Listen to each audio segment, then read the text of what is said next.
Welcome back to the Alex Jones Show on this Tuesday, December 21st. Well, Attorney General Eric Holder has identified people born and raised in America as the primary terror threat. And just before the break, we were running through a list of definitions contained in state and federal literature of what characterizes a suspected terrorist. Now, of course, supporting Congressman Ron Paul, owning gold bullion, flying historical US flags, all indications that you are a suspected terrorist. And that was out of the MIAC report. This is in their own literature. Joint Terrorism Task Force document released a couple of years before the MIAC report. Being interested in animal rights, being a lone individual, making numerous references to the US Constitution, refusing to identify yourself to an authority figure. All are signs of potential terrorism. I'm sure you're starting to fit into one of these categories if you haven't already. Now, it gets even more out of hand. This is a Texas Department of Public Safety criminal law enforcement pamphlet. This came out in 2006. Now, listen to the following behaviors, actions, or interests that are also potential signs of being a domestic terrorist. This is the behavior that will get you put in one of these centralized federal fusion centers that they're now admitting contain every shred of data about the American people. Right? These are definitions of being a suspected terrorist, according to the Texas Department of Public Safety. Being a nice guy. That's right. Terrorists are nice guys too. So being a nice guy, that's a direct quote, by the way, nice guy, is a sign of a potential terrorist, okay? Wearing Levi jeans, also a sign of being a potential terrorist. You can probably start to see yourself fitting into some of these categories. Communicating predominantly by cell phone, email, or text message is a sign of suspected terrorism. And wait for it, looking normal in appearance. That's right, the Texas Department of Public Safety, in its own document, specifically lists looking normal in appearance as a possible sign of being a domestic terrorist. Now, of course, we've had other similar documents, such as the Virginia Training Manual, which lists being a property right activist, trying to influence government or social policy, or even, quote, undermining confidence in the government, which basically means not joining this bandwagon of government cult worship, all, according to state and federal authorities, signs of domestic terror. So when Attorney General Eric Holder says that the threat is homegrown from people born and raised in America, this is the list of definitions that he is working off. This is being communicated out to law enforcement, to these federal fusion threat centers. This is what Big Sis is encouraging the Stasi Informant Society to pick up on. See something, say something, and you know, if you've got a map, if you use binoculars, scuba equipment is listed in one of these documents. All this is suspicious activity now in the new America. Now, of course, we have the FBI training 10,000 garbage collectors across the country to look for this exact kind of suspicious behavior. And now, according to Peter King, this is on Infowars.com, soon-to-be chairman of the House Homeland Security Committee, questioning the official story of 9/11 is, quote, a vile remark and could make you subject to investigation. So, ladies and gentlemen, this is why, as the FBI is busy entrapping all those mentally deficient Muslim patsies by directly giving them the explosives and then arresting them and labeling it an ominous sign of the terror threat, Homeland Security, Big Sis, is fighting the terrorists by spying on Tea Party groups, you know, liberals, conservatives, anti-drilling activists, Second Amendment groups, and even state reps, as we recently saw in Pennsylvania. So the real threat has been identified as politically aware Americans who actually try to exercise their constitutional rights, and failing that, even worse, you know, nice guys who appear normal are also now domestic terrorists, according to these state and federal documents and literature. And let's not forget that the Department of Defense lists low-level terrorism in their own documents, lists protest, I should say, as low-level terrorism in their own documents. So directly identifying any organisation, any demonstration, any political protest as an act of low-level terrorism. This is the new definition. These are the signs that people will be reporting on under Big Sis's new See Something, Say Something campaign. And what's the outcome of this Stasi informant society that they're now creating? Well, we're starting to find out. Associated Press today. Headline, police. Flyer wrongly accuses Philly man in deaths. Some locals had some grudge against this man, so they plastered up his photo, his name and address on a flyer, accusing him of being behind all these rapes and murders in the area. Again, precisely, as I was talking about yesterday, the very thing that's being encouraged by government, and it's exactly what happened in Nazi Germany and Soviet-controlled East Germany. The tattletale tips are completely useless. They've got nothing to do with security. This is about self-serving people who have been brainwashed to feed on each other, turning in their neighbour for something they didn't do, you know, merely just to get even. And it harks back to Robert Galately's Florida University study, which we also briefly mentioned yesterday.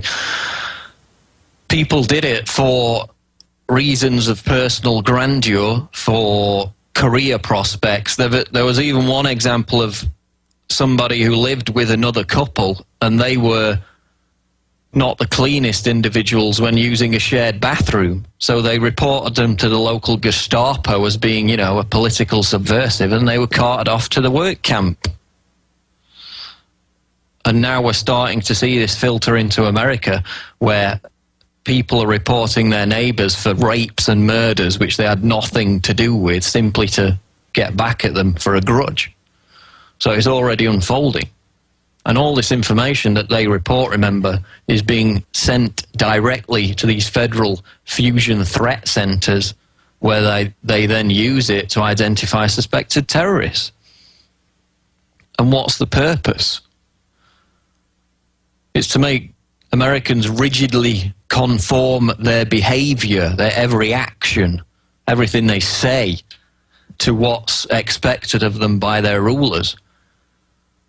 You know, if you don't get on the bandwagon of government cult worship, then you will be reported on by your neighbours. That's the fear they're trying to instill. You know, you will not exercise any of your constitutional rights, you will not own firearms, you'll not speak out against the state, and you will not organise a demonstration or protest. It's about chilling free speech. It's got nothing to do with the terrorist patsies that the FBI gives the bombs to and then says, look, they were going to conduct a bombing after we gave them the explosives. So it's about creating this chilling atmosphere, this environment where everyone is petrified of Big Sis knocking at the door. It's about Americans becoming obsessed about every potential minor transgression, scared that their neighbour might misconstrue their behaviour as suspicious and inform on them, as the message from Janet Napolitano, Big Sis plays at the Walmart checkout, report suspicious activity. Again, the nature of that activity is never defined in the message, but then you look at the information that's being put out by these authorities, and it's Ron Paul supporters owning gold bullion, organising a political rally, organising a meeting, just any behaviour whatsoever, even banal things. The Texas Department of Public Safety, you know, being a nice guy, they say, is a potential sign of terror. Appearing normal in the way you dress, your appearance, potential sign of terror. So it's a catch net to include everyone. It's guilty until proven innocent. And when everybody's a terrorist, then they can use that justification to collect information about the entire population. So it's about creating this fear factor where people are afraid to exercise their rights for fear that it would be misconstrued as terror. Now that every political activity has been characterized as potential terrorism. So what's the solution?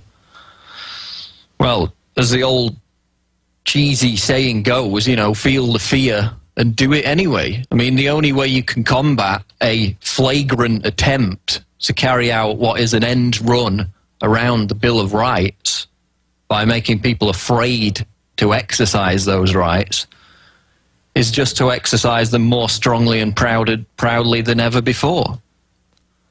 And because we've become so fractured as a society and people are trained to be suspicious of one another, then they're exploiting that to its maximum degree to try and make people not exercise their rights for fear that that might happen, that their neighbour might become one of the local tattletales under this Big Sis Stasi campaign. So you've just got to explain to people, you've got to explain to your friends and neighbours that distrust of government is the highest form of patriotism. They've tried to define it as a mental disorder. Now they're trying to define it as a sign of potential terrorism. But the fact is that the only terrorists are a government that would try to destroy dissent, because that's what the founding fathers embraced, and now they're trying to destroy everything that America stands for under this onslaught against the Constitution. We'll be back with your calls. Stay tuned. So, how does it feel to be characterized as a terrorist by your own government for merely engaging in a political demonstration or organizing a rally, or worse yet, merely engaging in banal behavior like using a large amount of cash or wearing Levi jeans, or God forbid, appearing normal and being a nice guy, which is now a sign of being a terrorist, apparently, according to Big Sis and the federal and state fusion threat centres. 800-259-9231 will be going to your calls in the next segment.